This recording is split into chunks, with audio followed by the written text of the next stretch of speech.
suis né le 4 janvier 1925, 2 ans après le grand tremblement de terre, dans un quartier pas très reluisant de Tokyo.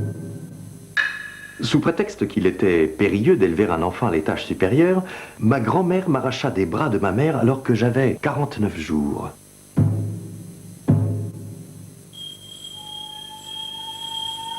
Mon lit fut placé dans la chambre de ma grand-mère, toujours fermée, où régnaient d'étouffantes odeurs de maladie et de vieillesse. Et je fus élevé là, à côté de son lit. Ma grand-mère souffrait de névralgie qui provoquait des spasmes incessants. Cela la prenait d'un coup, comme si quelque chose l'eût possédée.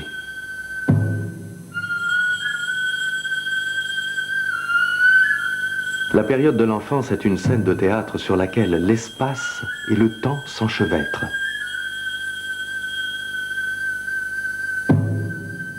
Il y avait d'une part les nouvelles que j'apprenais par les adultes au sujet des événements survenus dans divers pays, d'autre part les choses qui se passaient sous mes yeux, les crises de ma grand-mère ou les petites querelles de famille. Enfin, les événements imaginaires du monde des contes de fées. Pourtant, je n'ai jamais eu de goût pour les princesses. Je n'aimais que les princes, surtout les princes assassinés ou voués à la mort.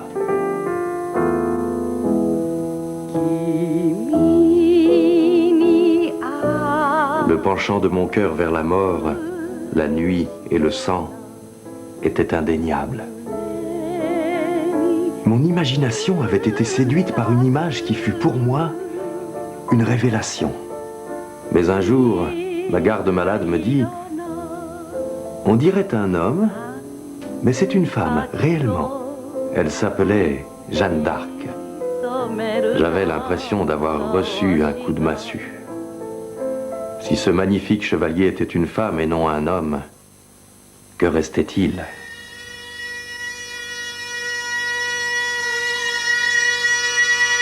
J'allais dans les anciennes salles à l'arrière de la maison voir les casques, les armures et les grands sabres.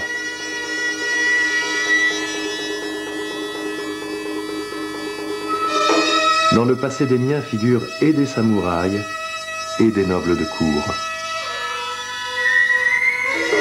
Nous longeons le cours sinueux d'un fleuve magnifique qui disparaît pour reparaître encore. En mon grand-père et en ma mère, le fleuve a coulé souterrain. En mon père, c'était un ruisseau murmurant. En moi, comment pourrait-ce être autre qu'un vaste et puissant fleuve, chant de bénédiction venu des dieux?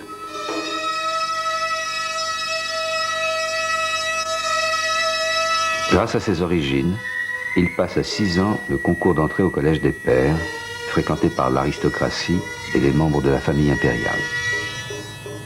Il réussit brillamment, car depuis plus d'1 an, il lisait et même griffonnait des poésies. Il était frêle, timide, avec des manières de fille, et ne savait pas comment se comporter envers les autres garçons.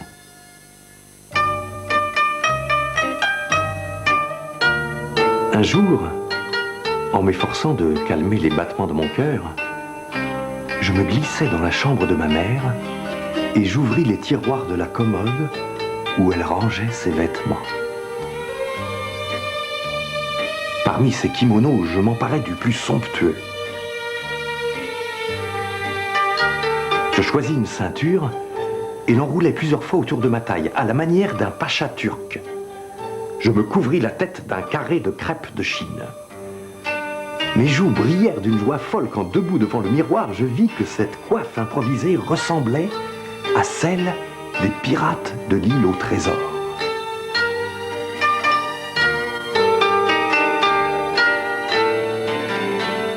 Je pris un air solennel et, ainsi vêtu, je me précipitai dans le petit salon. Il y avait là ma grand-mère, malade et alitée, ainsi que ma mère, une voisine et une servante. mais pas une seule personne n'était visible à mes yeux. Je ne voyais rien d'autre que moi-même. C'est alors que mon regard se porta sur le visage de ma mère. Elle était devenue un peu pâle. Elle baissa les yeux. Je compris. Les larmes me brouillèrent la vue. La servante me saisit et m'emmena dans une autre pièce. En un instant, comme si j'étais un poulet à plumer, elle m'avait dépouillé de mon scandaleux déguisement. Mon souvenir se heurte brutalement à une scène qui est comme le symbole de cette époque.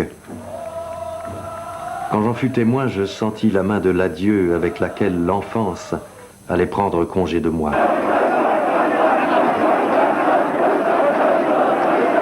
Je regardais les jeunes gens qui portaient en cortège les chasses mobiles par les rues lors de la fête locale des reliques. Une seule chose apparaissait, d'une clarté aveuglante. C'était l'expression de leur visage. L'on eût dit que leurs yeux ne regardaient pas les choses de ce monde.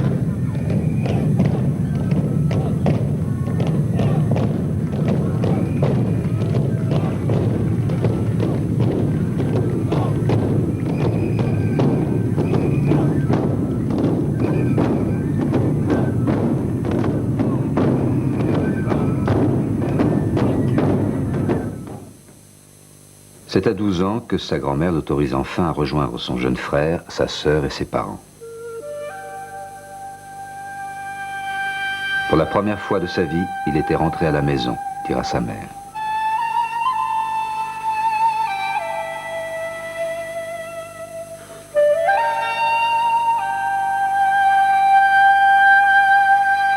C'est à cette époque que sa grand-mère commence à l'amener au théâtre, au kabuki, au no. Pendant des années, à travers ses récits, elle avait éveillé son intérêt pour le théâtre.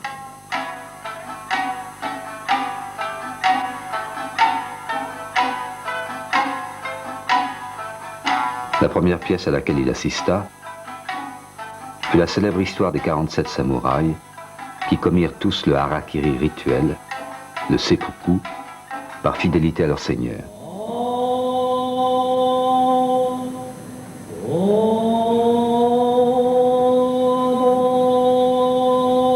Depuis le XVIIIe siècle, on continue d'honorer leurs sacrifices.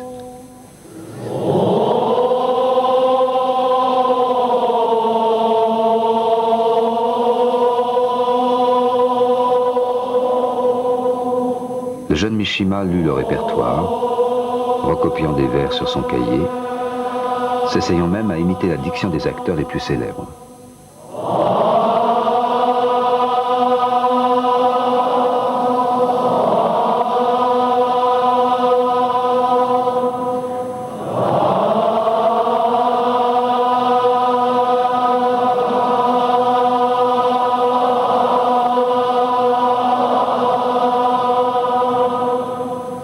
À 15 ans, il écrit de nombreux poèmes. Soir après soir, debout près de la fenêtre, je guettais de mauvais présages. J'attendais que déferlât de l'autre côté de la ville, comme un arc-en-ciel nocturne, la nuée des poussières sans pitié du malheur. Tout en s'imprégnant des écrivains classiques et romantiques japonais, il éprouve une grande admiration pour Oscar Wilde, Cocteau, Proust, Rilke, Gide et Villiers de l'Isle-Adam. Pendant un temps, je lus avec passion la Bible et les commentaires bibliques. En vérité, je suis devenu un être replié sur soi-même, que seul écrire intéresse. Après avoir été le plus jeune membre de la société littéraire de toute l'histoire du collège, il en devient le rédacteur en chef. Il choisit à ce moment-là le pseudonyme de Yukio Mishima. Sorti du collège en tête de sa classe, il est invité en pleine guerre, en 1944, à se rendre en limousine au palais impérial. À la cérémonie de ma remise de diplôme, je regardais l'empereur. assis là sans bouger pendant 3 heures. J'ai reçu de lui une montre. L'image de l'empereur est fondamentale. L'empereur, c'est l'absolu. Tous les soirs, nous observions le ciel de Tokyo sous les bombardements américains. C'était le plus beau feu d'artifice que j'ai jamais vu. Et j'avais le sentiment que c'était la fête de la mort. Raymond Radiguet me fascinait. Ce génie mort à 20 ans à peine, en laissant au monde un tel chef-d'œuvre.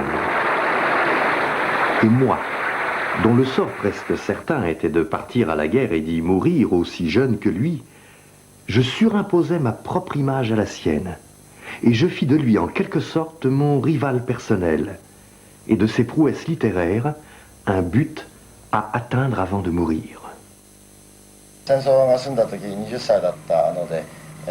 Lorsque j'étais adolescent, j'étais sans cesse confronté à cette question. Quand et comment allais-je mourir? C'était le seul temps dans mon expérience où la mort était un rite et une enivrante bénédiction. Pourtant, lorsqu'il se présente au conseil de révision, maigre et pâle, il ment sur son état de santé pour se faire réformer. Pourquoi avais-je l'air si sincère quand je mentais au médecin militaire? Pourquoi alors, quand je fus condamné à rentrer chez moi le jour même, avais-je senti les prémices d'un sourire soulevant mes lèvres que j'avais peine à dissimuler?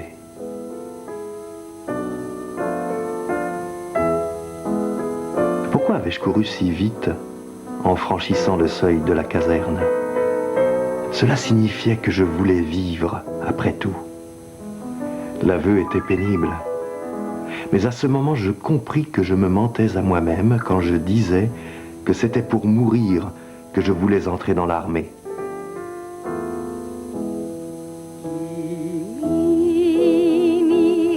J'avais la certitude éclatante que ma vie future n'atteindrait jamais à des sommets de gloire suffisants pour justifier le fait d'avoir échappé à la mort au combat.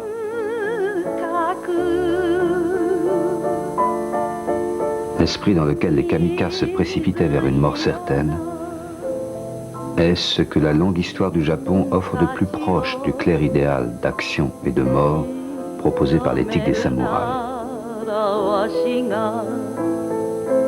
Jusqu'au bout, dit un kamikaze, nous avons cru que nous pourrions équilibrer la force matérielle et scientifique des Américains par nos convictions spirituelles et nos forces morales.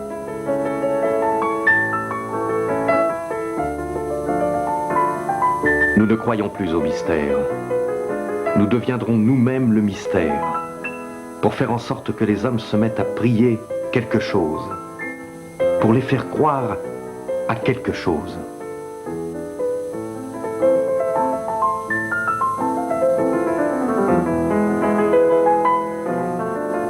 Le thème du sacrifice est central dans l'œuvre de Mishima. Il l'exalte dans son célèbre roman Le Pavillon d'or. Ce temple, symbole de perfection, d'espérance et d'éternité, fascine un jeune moine qui devient incendiaire par passion du beau.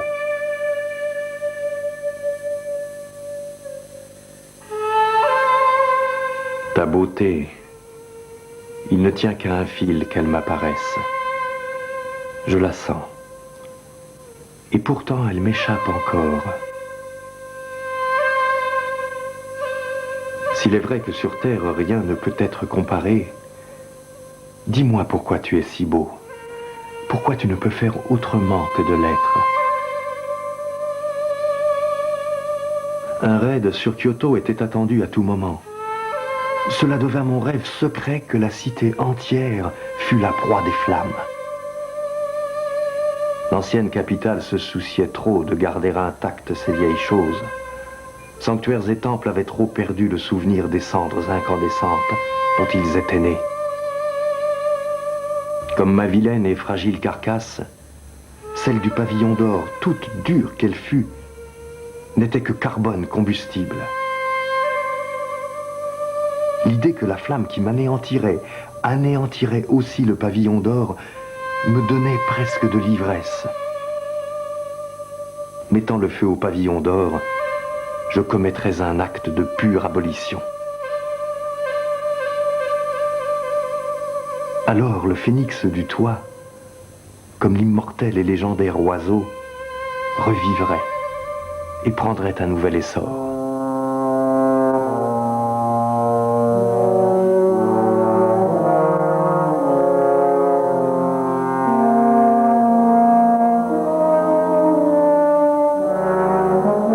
J'appris la destruction d'Hiroshima.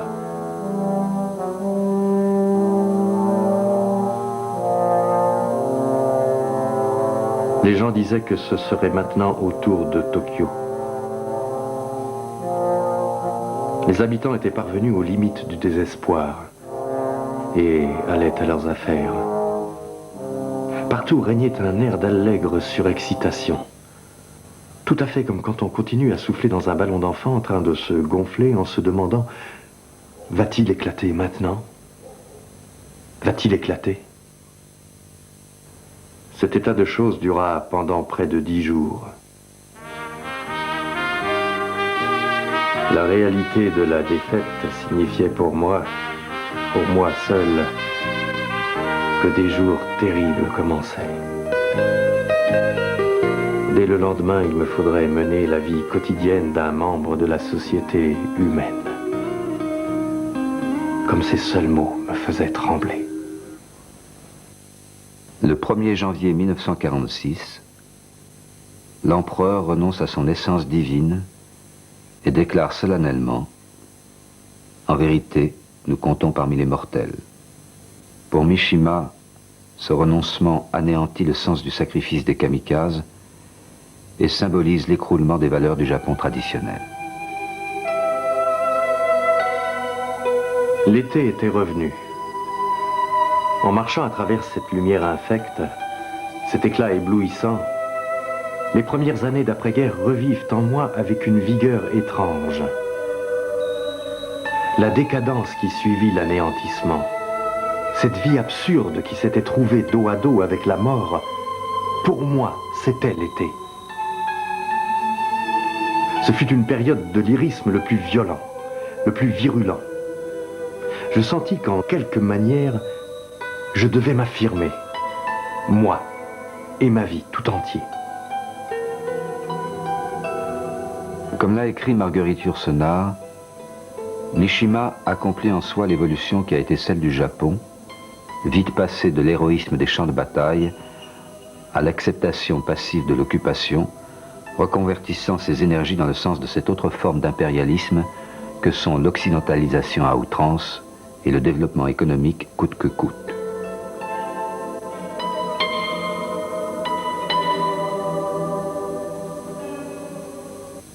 Devenir écrivain reconnu devient le but de Yukio Mishima.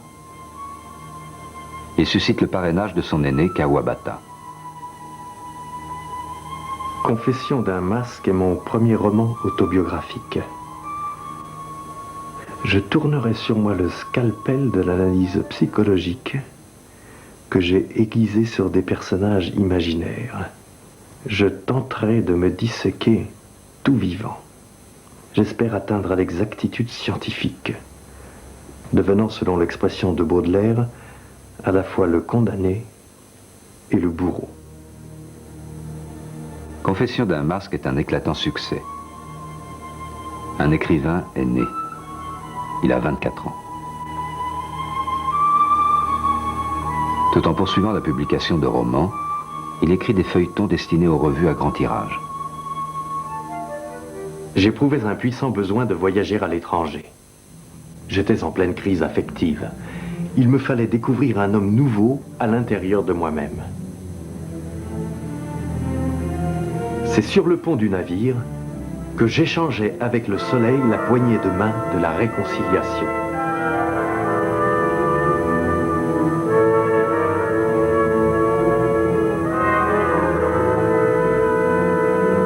Le soleil fut désormais mon compagnon sur la grande route de ma vie.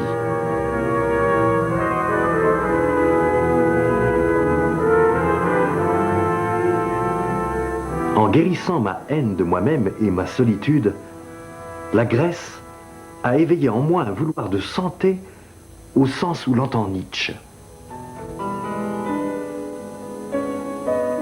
Je ressentis le désir de me transformer en mon propre contraire dans la vie quotidienne. Je savais que la seule chose qui pouvait fortifier une telle idée, c'était le muscle. C'est de ce jour que commença mon intimité avec l'acier, qui allait se poursuivre durant 10 ans.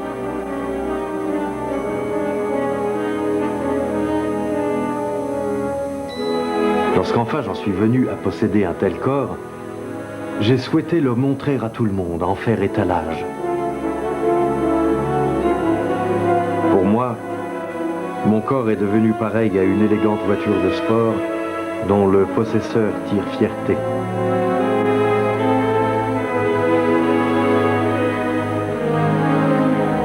Mishima témoigne de sa réconciliation avec la vie en publiant Le tumulte des flots, très influencé par la Grèce.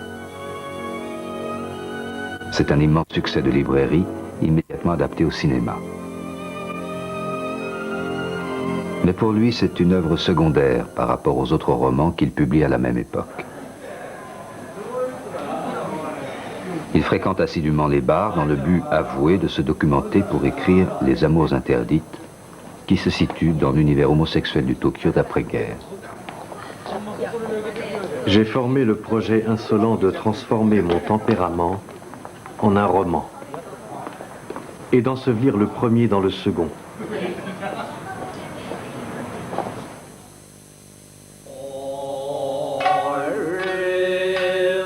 C'est dans mes pièces de théâtre, notamment dans les 5 nœuds modernes, que je suis parvenu à me confesser avec le plus de hardiesse et de sincérité.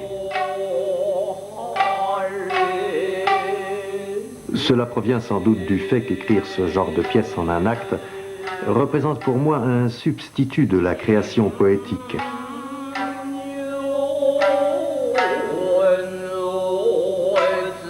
Le théâtre No est un temple de beauté, l'endroit où se consomme l'union suprême entre la solennité religieuse et la beauté sensuelle. Et sous ce masque, cette beauté doit cacher la mort, car un jour, tout aussi sûrement, elle finira par m'entraîner vers la destruction et le silence. Le théâtre, où un sang faux coule sous les projecteurs, est peut-être capable d'émouvoir et d'enrichir les gens d'expériences bien plus fortes et bien plus profondes que n'importe quoi dans la vie réelle. L'acteur travesti Akihiro Miwa se rappelle qu'en écrivant pour le théâtre, Mishima avait toujours en tête les grandes actrices françaises, comme Sarah Bernard.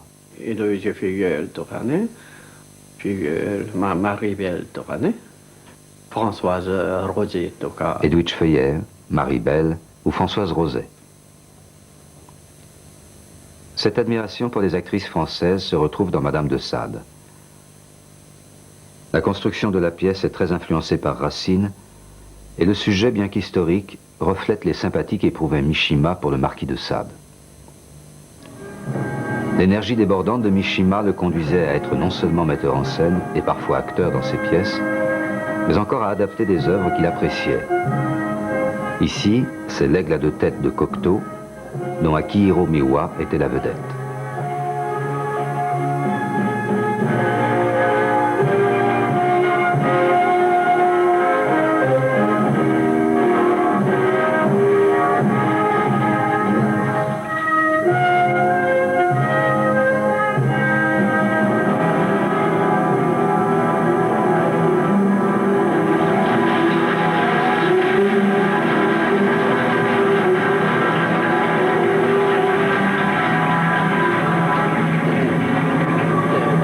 Sa manière de concevoir ses pièces était froide et logique.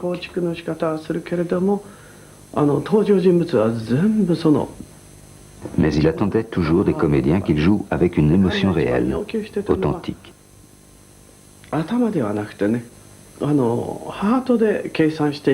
Depuis leur rencontre dans les bars après la guerre, Mishima encourageait son amie dans sa carrière de chanteuse. Aujourd'hui, Akihiro Miwa est devenue une grande vedette de la chanson.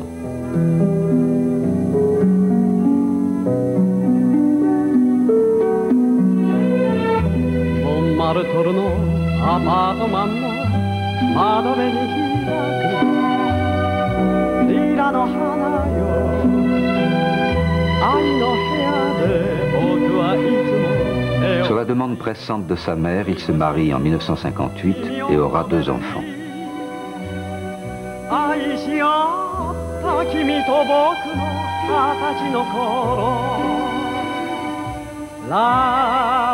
La maison qu'il fait construire est à l'opposé de l'architecture japonaise traditionnelle.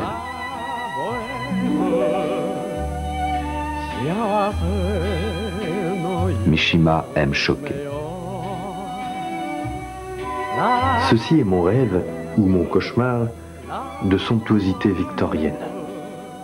Je me conforme à la dernière mode et j'apprécie toutes sortes d'objets de mauvais goût.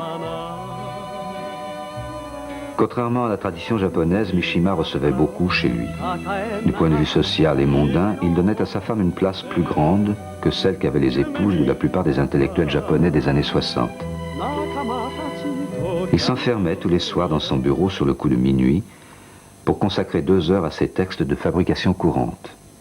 Ce qui restait de la nuit et les heures du petit jour était ensuite consacré à ses livres. Ce que j'ai écrit me quitte sans jamais nourrir mon vide et ne devient rien d'autre qu'un implacable fouet qui me pousse à continuer. Combien de nuits de lutte, combien d'heures désespérées a-t-il fallu passer sur ces écrits? Ma véritable vie d'écrivain est celle du pur style japonais, de la langue du Japon, que j'emploie chaque nuit en me mettant au travail. Aujourd'hui, j'ai écrit comme un possédé. Et à 3 heures du matin, j'ai fini le chapitre 7. Comment décrire la joie de travailler quand tout va bien ainsi? C'est comme de harnacher ce monde où nous vivons, de sauter en selle, et d'un claquement de fouet le lancer au galop à travers le vide enténébré. Toutes les étoiles défilent, vous frôlant les joues. Mais assez de folie. C'est là une joie secrète qu'il faut tenir cachée. Mishima aimait beaucoup les chats. Il figurait sur tous ses carnets, même sur ceux qu'il emportait dans ses voyages autour du monde.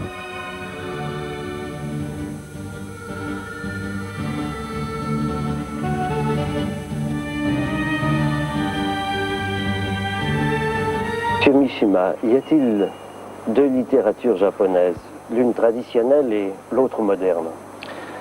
Il n'y a pas opposition entre les 2 tendances. La littérature japonaise contemporaine est une synthèse entre un apport occidental important et les formes nationales traditionnelles, esthétiques, Si l'on veut définir la tendance générale de mon œuvre, disons qu'elle est la synthèse de l'esthétique et de la psychologie. De tradition d'ailleurs au Japon, esthétique et psychologie ne sont pas 2 éléments différents. L'esthétique ne s'oppose pas non plus au réalisme. Je crois que c'est une originalité au Japon. Tout comme les Grecs de l'Antiquité associaient l'esthétique et l'éthique, la morale des samouraïs était déterminée par l'esthétique. Ce qui est beau doit être fort, brillant et débordant d'énergie. Ce qui est moral doit être beau. Il reste que je vis en un siècle où le sabre du kendo n'est plus le symbole immédiat du sabre véritable. J'ai souvent pensé qu'il fallait ressusciter le vieil idéal japonais où se combinaient l'art et l'action. Pour le maître de kendo, Takemori Sasamori, la voie du samouraï est une interrogation. Quand on essaie de comprendre la manière dont on a vécu, on s'interroge sur sa propre mort. En s'interrogeant sur notre mort, On réfléchit sur la manière dont on a vécu.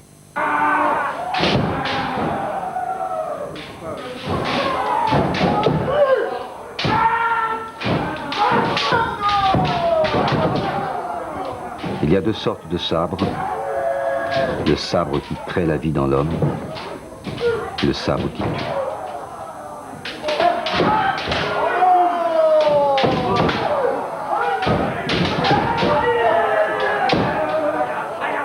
Ici même, Mishima pratiquait le kendo plusieurs fois par semaine.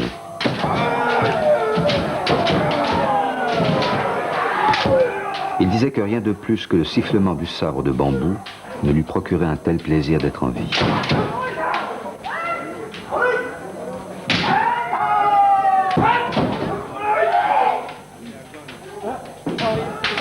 Leurs deux bâtons pointaient presque à la verticale, frémissant légèrement, comme les mâts de deux navires côte à côte, et leurs cuirasses luisaient telles des coques mouillées.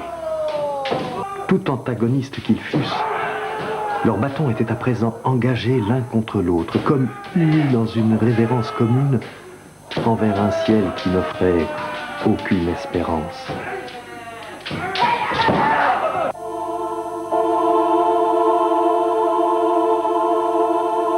Il n'y a plus de samouraïs au Japon. Il n'y a plus de guerre. L'économie renaît. L'atmosphère de paix submerge tout. Et la jeunesse s'ennuie. Le Japon moderne est laid. L'argent et le matérialisme règnent. Le Japon est victime du serpent vert. Nous n'échapperons pas à cette malédiction-là. La voie que je suis est celle de l'artiste, de l'amuseur, réprouvé par l'éthique du samouraï.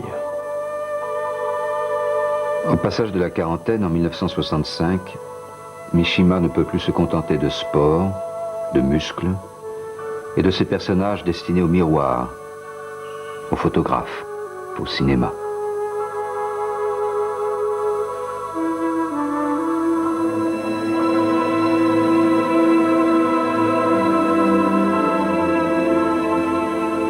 Cette prise de conscience le pousse à aller à la rencontre des sources de la culture japonaise qui désormais vont nourrir son écriture. Il commence son œuvre maîtresse, La mère de la fertilité, qu'il considère comme son testament. Les 4 volumes forment une très grande fresque qui se déroule sur 4 générations successives au cours des 60 dernières années. Ce qui sous-tend toute l'œuvre, c'est l'idée de la réincarnation. Un jeune héros, bouillonnant de passion, se réincarne 3 fois sous le regard d'un même témoin, comme dans le théâtre No.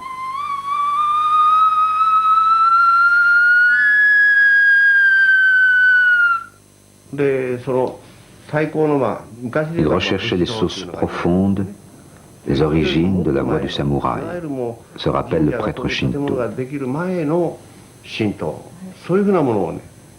C'est dans cet état d'esprit qu'il entreprit l'ascension de la montagne sacrée.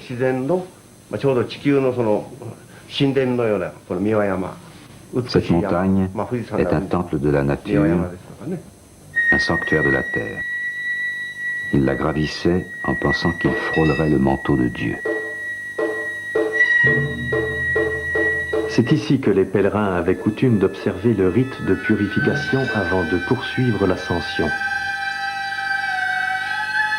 Trempés de sueur, haletants, la puissance enivrante d'une mortification aussi rude, voilà, supposait-il, ce qui vous préparait au mystère dont il était proche. C'était là, à coup sûr, une loi divine.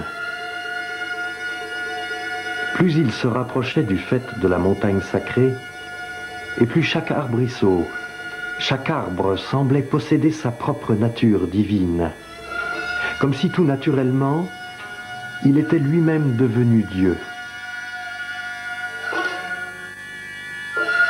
Maintenant, la voie de l'écriture et la voie de l'action se rejoignent. Il obtient la faveur de participer pendant plusieurs semaines à l'entraînement des forces d'autodéfense. Il peut se préparer à devenir un véritable guerrier, c'est-à-dire pour lui, se préparait à mourir.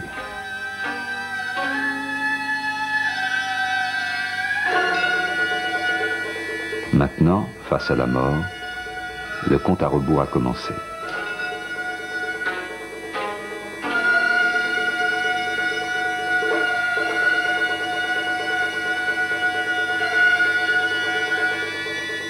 Il voyage en Asie du Sud-Est. Il visite les grands sites millénaires dont il s'inspire pour la mère de la fertilité et pour sa pièce, La terrasse du roi lépreux.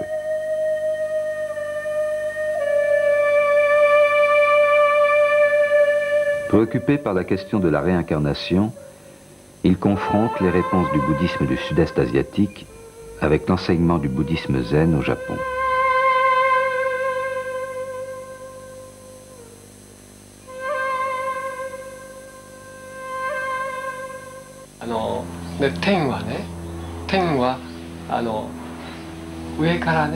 Le ciel couvre le monde et le fait grandir, c'est comme le soleil. La terre, en soutenant la vie, la fait également grandir. La rencontre de ces deux mouvements crée une harmonie que nous appelons la réincarnation.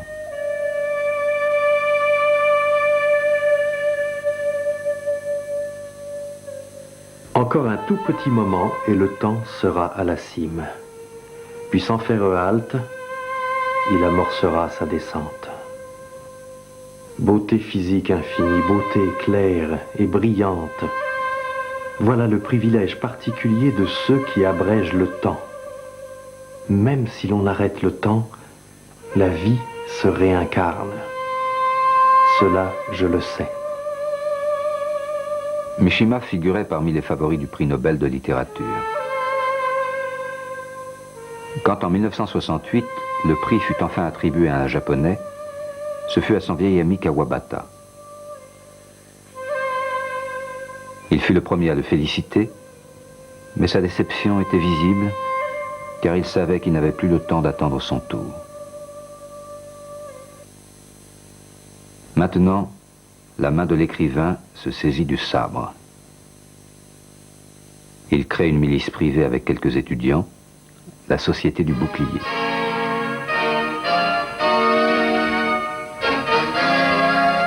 Nous nous considérons comme les défenseurs de la culture du Japon, de son histoire et de ses traditions. Suivant l'exemple des kamikazes, la bataille doit être livrée une fois seulement et conduire jusqu'à la mort. Nous sommes l'incarnation de la beauté du Japon. Ces manifestations d'opérette font sourire, alors que se prépare en secret avec quelques fidèles un coup d'éclat visant à ébranler le régime.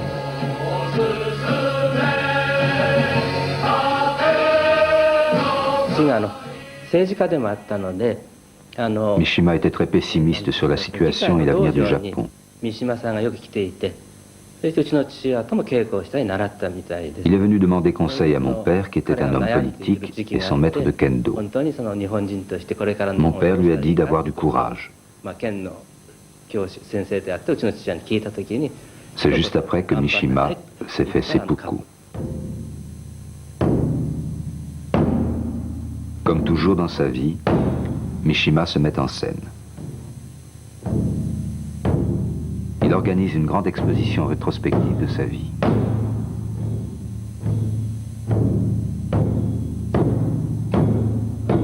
Je souhaiterais examiner le chemin que j'ai parcouru. Une vie si pleine de contradictions. Où 4 fleuves, l'écriture, le théâtre, le corps et l'action finissent tous par se jeter dans la mer de la fertilité. Il présente le sabre qui achèvera l'œuvre de sa vie une semaine plus tard.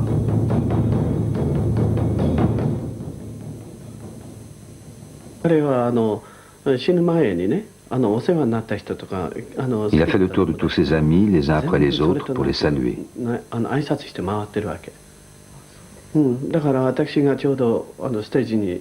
Quelques jours avant de mourir, il est venu me voir au théâtre et m'a offert 300 roses.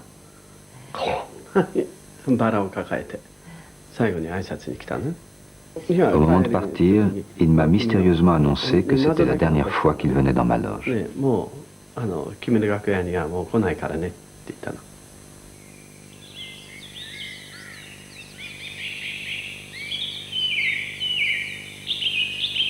Il passa le portail noir.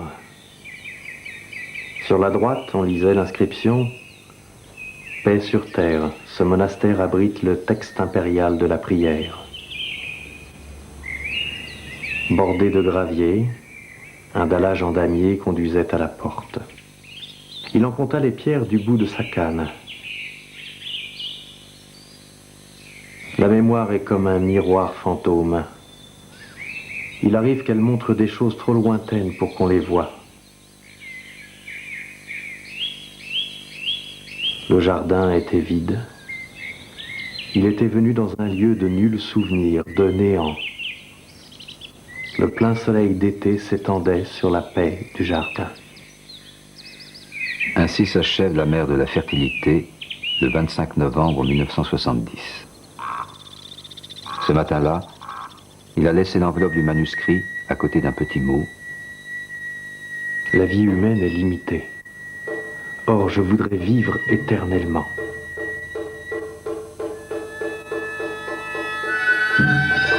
Dans la matinée, il prend en otage le général commandant l'armée et obtient de s'adresser aux troupes qu'il a fait rassembler.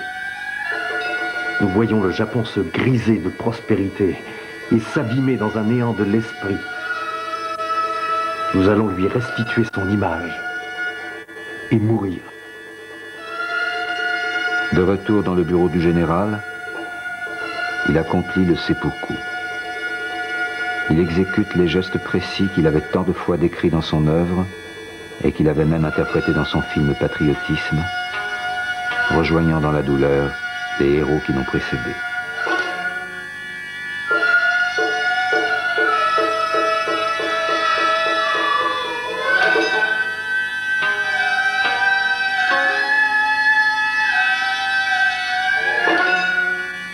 Lentement, des profondeurs internes, la douleur irradiait le ventre entier.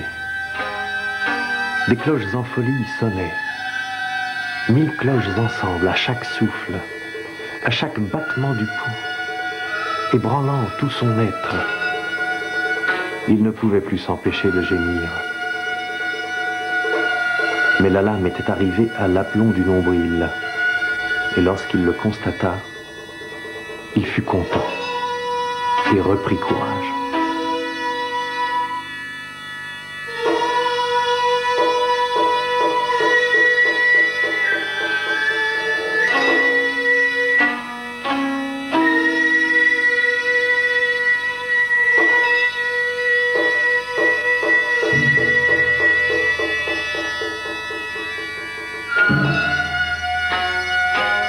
Le lendemain, devant l'autel où l'encens brûlait à la mémoire de son fils, sa mère déclara « Pour la première fois de sa vie, il a fait ce qu'il désirait faire. Soyez heureux pour lui. »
Si vous souhaitez découvrir ou retrouver les livres de Mishima, eh bien, vous composez le 3615 code France 3. Vous connaissez maintenant la procédure. Et je vous donne rendez-vous à mercredi prochain. Ce sera Maurice Barrès qui sera à notre programme. Merci, bonsoir, à la semaine prochaine.